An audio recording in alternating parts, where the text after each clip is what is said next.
Hello everyone, welcome guys. नमस्कार। आप सभी का एक बार फिर से हार्दिक स्वागत है रिकेश ट्यूटोरियल पर।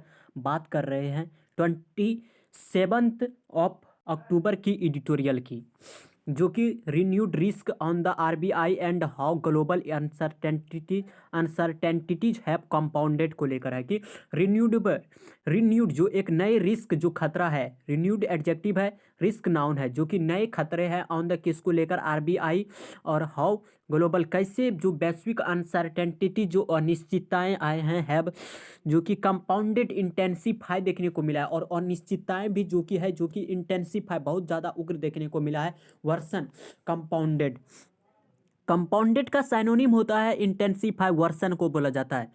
कंपाउंडेड होता है इंटेंसिफाई। फ्रेश ग्लोबल टर्मोइल जो है clouds the economic outlook for the rest of 2023 to 24। Fresh एक जो न्यू, एक ताज़ा जो देखने को मिला है न्यू ग्लोबल वैश्विक टर्मोइल, उथल पुथल। टर्मोइल उथल पुथल को बोला जाता है KOCHAOS, केओस होता है साइनोनिम। अपहीबल होता है साइनोनिम। UPHEAVAL अपहीबल को बोला जाता है। क्लाउड्स होता है कन्फ्यूज, मैक ऑब्सक्यूर, जो कि अस्पष्ट है, अस्पष्ट नहीं है, संदिग्ध, जो कि कन्फ्यूजन में है।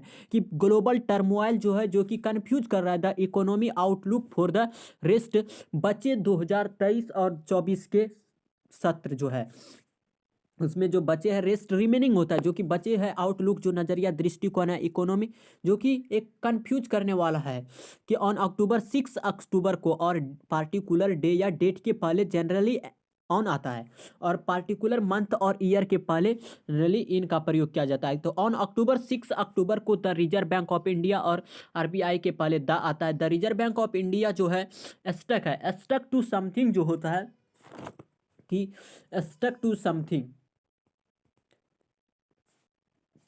स्टक टू समथिंग यानी फिक्स हो जाना, उसी पर स्थिर हो जाना, कंटिन्यू हो जाना, वो होता है स्टक टू समथिंग।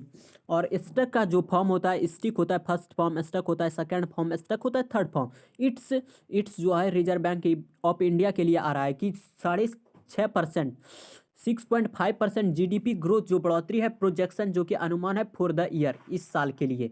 प्रोजेक्शंस मतलब गैस होता है, कंजेक्चर होता है, अनुमान को बोला जाता है।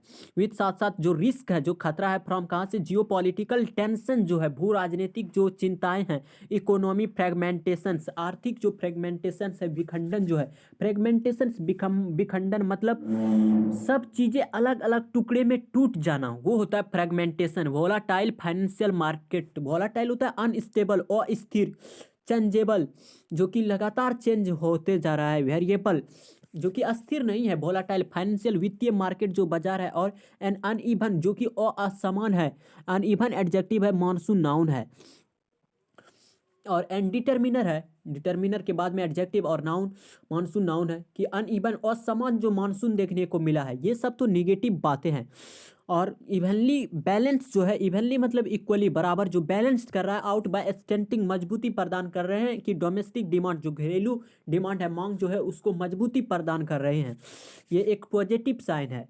तो देखा जाए तो रिजर्व बैंक ऑफ इंडिया जो है स्टक टू फंसा हुआ है, स्टक है कि 6.5% जीडीपी जो ग्रोथ था, प्रोजेक्शन जो अनुमान था फॉर द ईयर, इस साल के लिए। विद साथ साथ रिस्क जो है, खतरा जो था कि geopolitical tensions, economy fragmentation, volatile financial markets and an uneven monsoon. और एक जो पॉजिटिव साइन था कि इसमें इवनली क्या हो रहा था कि बैलेंस्ड हो रहा था, आउट बाय स्ट्रेंथिंग कर रहा था डोमेस्टिक डिमांड को, एक डोमेस्टिक घरेलू मांग जो है उसको मजबूती प्रदान कर रहे थे। देयर वाज ए बिलीफ जो कि विश्वास था, देयर से सेंटेंस स्टार्ट होता है तो इन्वर्जन लगता है, इसीलिए सब्जेक्ट से पहले वर्ब है। बिलीफ जो है BELIEF, बिलीफ सिंगुलर है, BELIEF बिलीफ्स प्लुरल है। कि देयर वाज ए बिलीफ जो एक विश्वास था कि ए पीरियड जो समय था ऑफ ए हाइटेंड जो इंक्रीज है, हाइटेंड मतलब इंक्रीज को बोला जाता है, बढ़ोतरी को बोला जाता है, बढ़ोतरी, अनसर्टेनिटी जो अनिश्चितताएं था, कि ए पीरियड जो समय जो था, एब EBING, एबिंग का साइनोनिम होता है wane, WANE, wane, reduce, diminish, कम करने को बोला जाता है। कि एक पीरियड जो समय था जो कम कर रहे थे, बट लेकिन एज द सेंट्रल, जैसे कि सेंट्रल केंद्र बैंक जो है, गवर्नर जो है सिग्नल संकेत कर रहे थे कि लास्ट फ्राइडे, पिछले शुक्रवार को न्यू अनसर्टेनिटी जो है, और नई जो अनिश्चितताएं हैं, हैव जो इमर्ज जो उभर कर आए हैं, इमर्ज जो उभर कर आए हैं, emerge over the fortnight since, और फोर्टनाइट 2 सप्ताह को बोला जाता है। फोर्टनाइट की 2 सप्ताह से कहाँ से कि 2 सप्ताह से के दौरान जो उभर कर सामने आए थे और अनसर्टेनिटीज और निश्चितताएं हैं। द इजराइल हमास जो कॉन्फ्लिक्ट, जो युद्ध थे, झगड़े जो थे, जो कि इरप्टेड हुआ था, अचानक से जो फैल जाना। इरप्टेड जो होता है, इरप्ट का मतलब अचानक से युद्ध का छिड़ जाना, अचानक से किसी बीमारी का फैलाव हो जाना, उसे बोला जाता है इरप्टेड। कि अचानक से जो कि इरप्ट हुए थे ए डे आफ्टर, एक दिन बाद, कि द मॉनेटरी पॉलिसी रिव्यू जो हुआ था, पुनर्वलोकन जो हुआ था, उसके एक दिन के बाद इजराइल और हमास में कॉन्फ्लिक्ट देखने को मिला था अचानक से। और जो इजराइल है, और दैट से लेकर अगर रिव्यू तक देख छोड़ दिया जाए तो देखा जाए तो द इजराइल हमास जो कॉन्फ्लिक्ट है हैज वाइडेंड, वो बढ़ा है एक विस्तृत तरीके से।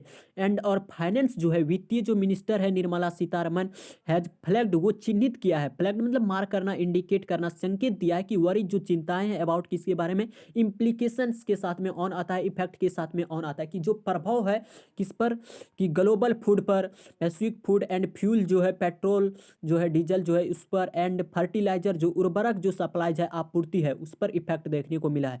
और गिवन प्रीपोजिशन होता है, तो गिवन प्रीपोजिशन कंसीडरिंग, देखते हुआ कि इंडिया की डिपेंडेंस जो है, निर्भरता जो है ऑन किसको लेकर, किस पर, फ्यूल पर एंड फर्टिलाइजर इंपोर्ट्स पर जो आया था, और डिसरप्शन जो व्यवधान आया है, और प्राइस जो स्पाइक्स होता है, प्राइस जो कीमतों में बढ़ोतरी हुआ है अचानक से, कुछ हो सकता है कि हर्ट करे the macro economy. Macro economy एक बड़े स्तर की इकोनॉमी को बोला जाता है। फ्रेमवर्क स्ट्रक्चर जो ढांचे है, इवन इफ चाहे कि द गवर्नमेंट जो सरकार है रेफरेंस बचे फ्रॉम किससे, पासिंग जो हो रहा है ऑन हायर प्राइस, जो बढ़ोतरी देखने को मिला है किस पर, कि हायर प्राइस जो वृद्धि देखने को मिल रहा है कीमतों में, टू कंज्यूमर्स के लिए एंड फार्मर्स के लिए, and in the election season, चुनावी सत्र में। कि जो सरकार जो है कि रिफरेंस के साथ में फ्रॉम आता है, फ्रॉम प्रीपोजिशन है तो ING आएगा, कि रिफरेंस इससे बचे किससे, कि पासिंग जो पास कर रहे, गुजर रहे ऑन हायर प्राइस से, वो कंज्यूमर तक ना पहुंच पाए, ना ही फार्मर्स तक पहुंच पाए, ये हमारे तक ही सीमित रह सके। द RBI चीफ जो है, मुख्य जो है RBI के चीफ, ऑल्सो जो है, ऑल्सो पॉइंटेड, ऑल्सो एडवर्ब होता है, और पॉइंटेड मैन वर्ब है, मैन वर्ब से पहले ऑल्सो आ रहा है, और मैन वर्ब के पहले ऑल्सो आता है। द RBI चीफ जो है ऑल्सो पॉइंटेड, इशारा कर रहा है कि टू राइजिंग जो बड़ी है यूएस बॉन्ड इल्ड्स, देखे तो बॉन्ड जारी करती है सरकार, और उस पर क्या इंटरेस्ट मिलता है, क्या फायदा होता है इन्वेस्टर को, उसको बोलते हैं इल्ड्स। विच रिलेटिव प्रनाउन है ये इल्ड्स के लिए, और इल्ड्स जो कि हिट प्रभावित का a 16 year high of 5% this week, इस सप्ताह के 5% की उच्चतम स्तर को, कि 16 सालों का उच्चतम स्तर प्राप्त किया है।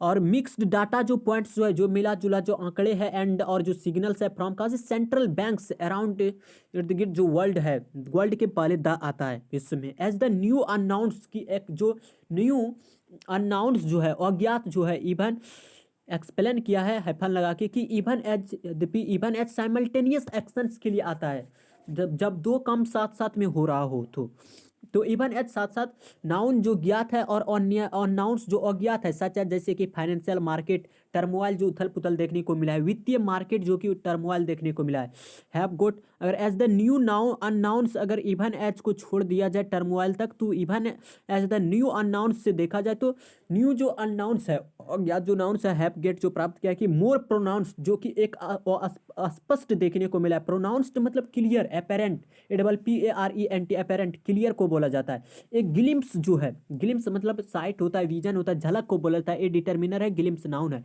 साइट जो विजन है, जो एक दृश्य है, जो झलक है ऑफ दिस एंजाइटी, इस एंजाइटी वरी जो चिंतित है, वह जो कि था कि विजिबल है दिस वीक, इस सप्ताह, विथ साथ साथ जो शार्पेस्ट जो कहीं ज्यादा तीव्र जो सेल ऑफ देखने को मिला है ऑन किसको लेकर, इंडियन बोअस को लेकर, सिंस कब से, जुलाई से। और वर्स जो होता है वो स्टॉक मार्केट होता है, वर्स जो होता है ये स्टॉक मार्केट हो गया, जो नॉन इंग्लिश कंट्री होती है जहां पर अंग्रेजी नहीं बोली जाती है, उन देशों में जो स्टॉक मार्केट होता है उनको बोअस कहा जाता है।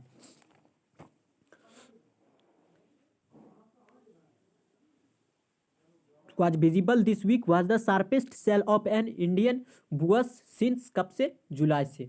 तो आज के सेशन में यहाँ तक, मिलते हैं कल नेक्स्ट एडिटोरियल के साथ। तब तक के लिए नमस्कार। Thank you so much. Take care.